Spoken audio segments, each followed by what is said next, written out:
How's it going, guys? Welcome back to another Pokemon BDSP Wi-Fi battle, and today we're going to be hopefully showcasing the new Sun team that I've made. Please like and subscribe for more videos like this one, and with that being said, let's find ourselves a game.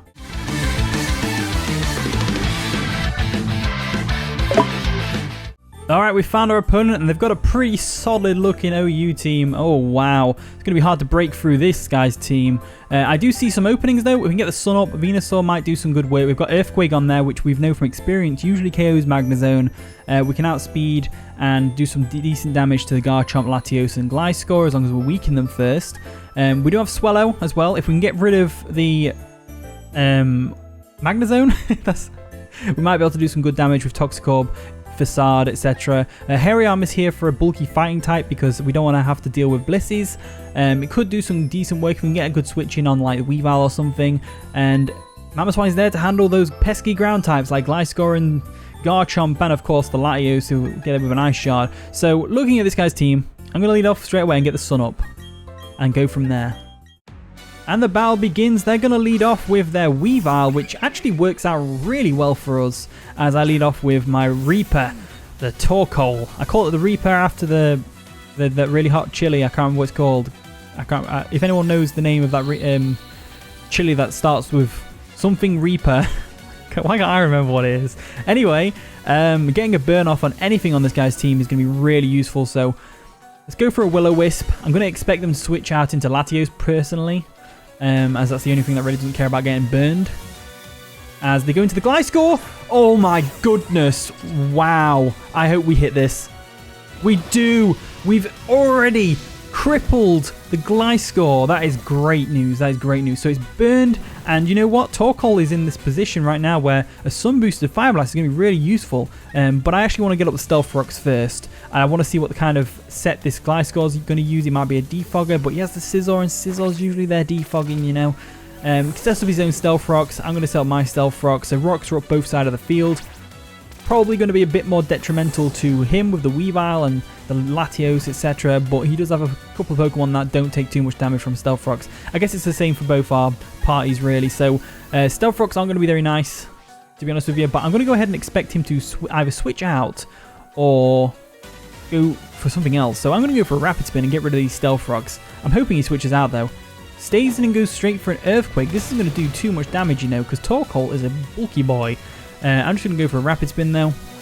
Get rid of those Stealth Rocks. Show him that I am not letting those Stealth Rocks be on my side of the field.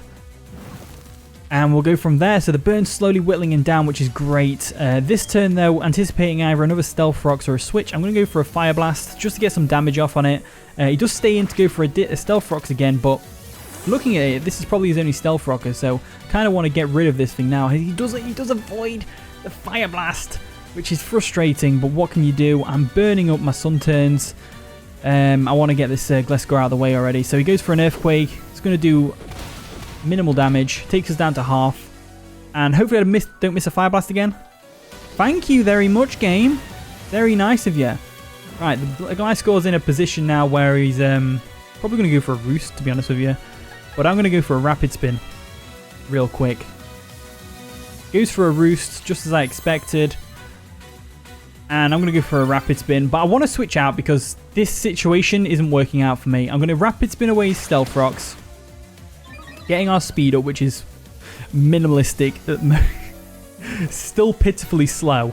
The burn does take him down to half, which is great. So he's probably going to go for another Roost, to be honest with you. I'm going to use this opportunity to bring in Mamoswine and get a free attack off on whatever I want. So bring in Mamoswine real quick on this Gliscor. Earthquake's not going to do nothing. And of course, he doesn't go for the Roost, so we're actually in a really good position here. We could just easily go for an Ice Shard and take him out. And to be honest with you, I reckon he'll let us do it. His Gliscor's burned. It's not really doing anything for him. I don't want him to set up Stealth Rocks again. So I'm going to go for an Ice Shard just to make sure he doesn't. He's going to withdraw his Gliscor, which is to be expected.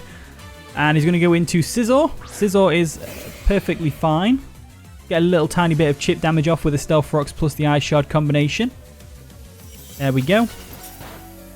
And I think it's pretty obvious that I'm going to switch out right now. We've got a crit as well. Nice, a little critical hit. Nice little critical hit right there.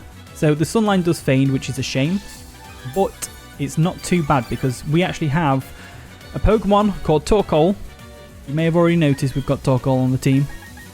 And he can actually switch into Scizor pretty well, so that's exactly what we're going to do. We're going to switch it out of... we're going to switch into Torkoal, get the sun up. Yeah, I'm choking with my own words here. And the Scizor's probably going to go for a U-turn because it was an obvious switch, but it's fine, as there is the U-turn. Technically, we could have gone for something else, but I've got the sun up, and that's what matters the most. Getting that sun up is important, so probably going to bring in something like the Garchomp or the Latios to finish me off. Don't bring in Gliscor. No, he's not. He's bringing in Garchomp. Okay, cool. Now, I don't want my Torkoal to die just yet. I don't think it's its time yet. I'm fully expecting him to go for a, what do you call it? A Earthquake. Finish me off. So the only thing I can really switch into an Earthquake is Swellow. And that's exactly what I'm going to do. There we go. We're going to switch out. The fact that it didn't take him too long to pick his moves make me think he went straight for the Earthquake. Substitute. Interesting, to say the least. Interesting indeed. So, substitutes there on the Garchomp. That is not the best situation for me to be in. However, we do have Guts, and I reckon a U-turn will take out the Garchomp substitute. So, I'm going to go straight for a U-turn right now. Hopefully, it does take out the substitute. Otherwise, this is going to be very frustrating. But it should do. It should do. Right. There we go. The substitute faded on a U-turn as we're able to go ahead and switch out into Mamoswine. And that's probably the perfect thing to go into. So Mamoswine's here. The Garchomp's definitely not staying in. He's probably going to switch out into Scizor again. So I think going for an Earthquake is probably going to be the best option. Goes for a Dragon Claw. Oh, wow. That's a 2-hit KO. He might be tempted to stay in, you know. He might just be tempted to stay in. I think we're going to have to play it safe and go for an Ice Shard here. I don't even know if Ice Shard KOs, but we are Life Orb. He is going to withdraw his Garchomp. I didn't want to play around since the Dragon Claw did so much damage, that's all. So Scizor can come in now. And I'm going to go for an Ice Shard, of course. It's going to do a minimal chip damage to it. There we go. That's what we like to see. And this Scizor can probably just finish me off straight away with a Bullet Punch. But I don't think he'll do that. I think he'll go for a U-turn. So I'm going to go ahead and stay in and go for an Earthquake on this thing. Do I want to do that, though? Kind of need Mamoswine alive. I think Heatran's the only one the one to go into. I think we go into Heatran. We have to go into Heatran. I want to kind of preserve Torkoal so we can get the sun up again at some point. I need to get a good opportunity to get Venusaur in, really. But we're chipping away at this Scizor. So he actually did go straight for the Bullet Punch. That's actually perfect because it means we get a free sun-boosted Magma Storm off. And we got the Flame Body burn on the Scizor, which is perfect. I tell you what, we've screwed this guy over with burns. The Scizor's burned, can't do anything now.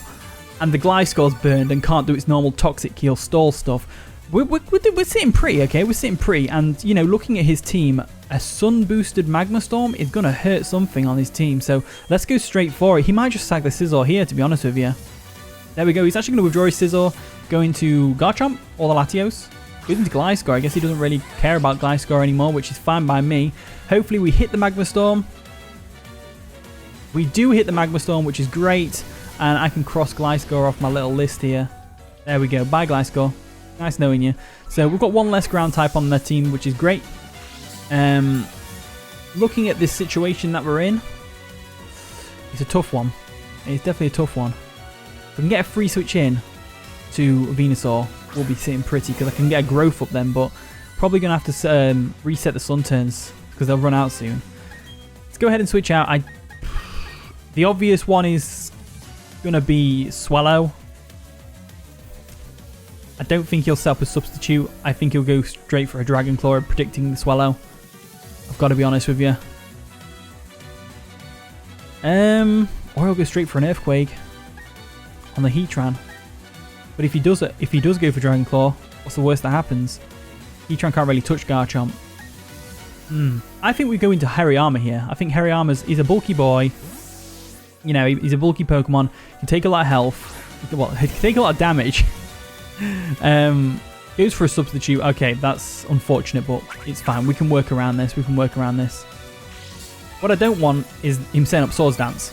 That's when we've got to be scared. So what I'm going to do is I'm going to go for a knockoff. Knockoff will break his substitute, which is fine, which is just great.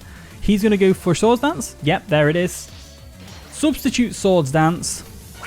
Now, I'm fairly confident that because he's leftovers and not Life Orb, that we'll be able to live a +2 Earthquake from this thing. I'm fairly confident. And if we can't, then Mamoswine's always there to come in and scare it away. But I'm fairly confident we can live a +2 Earthquake. I have got defensive investment in this Hariyama, I believe. Goes for a Dragon Claw instead. Oh dear, do you not have Earthquake? Oh, he might have expected the Swellow switch, that's why. Yeah, he probably expected the Swellow switch. Swellow switch? Because obviously his substitute's not there. So if I can get a Swellow in freely, I can outspeed it and go for a Brave Bird, and that's going to hurt. To be honest with you, if we can get rid of Magnezone, we might be sitting pretty, but we've got rid of the Garchomp, which is always great. Swellow can handle the Latios. Swellow potentially could handle the Scizor. Just not that Magnezone. Or the Weavile, to be honest with you. The Weavile comes in. We break its Sash, if it's got a Sash. We don't know what this Weavile does yet. I'm going to go for a Bullet Punch. Just because I don't think he'll expect a Bullet Punch. He's Focus Punch Weavile. Obviously expecting a switch here. I'm afraid that's not what's going to happen. We can get the Bullet Punch off, which is great. Lost his focus. Whew, we're in a decent position here. We have got defense drops, so I'm not sure whether Iceshard will KO. I think he has to switch out here, though, because otherwise he's going to lose his Weavile to a Bullet Punch. There's the withdrawal. Weavile does not want to go in there. Goes into Magnezone to take a Bullet Punch, which is fine. So really, I didn't even need to go for Bullet Punch. I could have gone for a close combat. Hariyama's wrecking things, though. I tell thee what. Hariyama is wrecking house. So, with this particular situation that we're in, I want to send in Torkoal as a last-ditch effort to set up the sun. So that's what I'm going to do. And if Torkoal goes down to a Volt Switch or whatever, which it probably will do, it's fine. So we get the sun up. Sun's going to last for about 8 turns because of the Heat Rock. As this thing goes for a Tri-Attack, that should take us out, I think. It is a Magnezone. They are quite powerful. Yep, there we go. Tri-Attack takes us down, which is fine. As I'm able to go into Venusaur real quick. And this is where things get good. So what I'm going to do here is, I'm not going to go for an Earthquake. I'm going to go straight for a Growth. And if you didn't know, Growth in the sun actually raises your attack and special attack by +2 instead of +1. So Growth is very powerful in the sun. As you can see, rose sharply there. They go for the Tri-Attack. Damn, that's going to do half. Yeah, a bit over half. Luckily, it doesn't get any status ailments on me. Like, it can either burn, paralyze, or freeze you, I believe Tri-Attack can. So I'm going to go straight for an Earthquake right now and just take this guy out. Magnezone, goodbye. I don't know if he expected that Earthquake. Maybe that's why he was staying in, but we're in a sitting pretty right now. We are sitting pretty. However, Ice Shard from Weavile could take us out, so we've got to be careful about that. We've got to be careful about that because he has to go for Ice Shard because we outspeed him. It's whether or not I want to worry about it or not. Oh my god, he lived on 1 HP. Stealth Rocks for the win. I think he'll go for an Ice Shard here. So I'm just going to go for the safe Giga Drain real quick. He goes for Focus Punch? He really thought I was going to switch out there. Venusaur comes in now. If I have Venusaur for later, it's not doing anything. Because you've got a Scizor and a Latios left. So I have to keep Venusaur in right now. Should have gone for an Ice Shard there. I think my opponent choked a little bit there. Should have definitely gone straight for the Ice Shard. Which is unfortunate because, you know, I do it all the time. Honestly, you could call me a porn star the amount I choke. Oh, fuck, taken out of context, that's going to sound really bad. Oh my god. So hopefully we can get a little mini sweep here. Let's see how much Sludge Bomb does to this Latios. Clean nearly takes him out. 1 HP. 1 HP. No. Venusaur nearly. It was right there in the clasp of its hands. And luckily the Latios is Life Orb, so it's going to go down itself. Which means we can just finish off the game with something beautiful like Swellow right here. Going to go in Swellow. I'm going to let Swellow get the finishing blow because I really want to use Swellow. Gut Swellow, with how fast Swellow is, it has the potential to be a really powerful Pokemon under the right conditions. And I think we've kind of set this up nicely for us to just go straight for a Brave Bird and take out the Scizor. You'll go for Bullet Punch or not. Bullet Punch wouldn't have KO'd anyway because you burned. There we go. The Scizor goes down, and that is going to be the game. So that was a fun battle, to be honest with you. I'm enjoying using the Sun team. I was enjoying it when I was playing with it on Showdown. It was doing really well. Same with my team after this one. I've already made a team ahead. So hopefully you all enjoyed today's video. If you did, of course, leave a like, subscribe, all that wonderful stuff. And with that being said, I'll see you all in a bit.